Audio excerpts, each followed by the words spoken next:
subota. Opraštajući se od Đorđa Balaševića, još jednom su se mnogi od nas oprostili i od Jugoslavije. Balašević je bio pacifista, pjesnička duša i širok kao i Vojvodina. Vreme leči, ali ono nije lek. Umetnika više nema.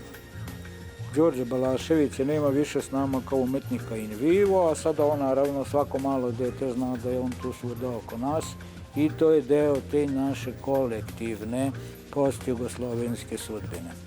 To razočarenje novom Srbijom posle 5.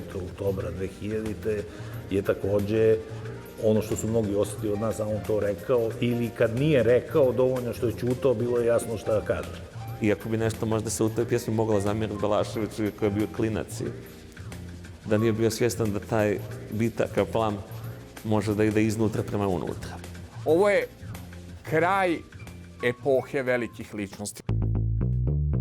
Dokument. Subota, 17:30, prvi program RTV-a.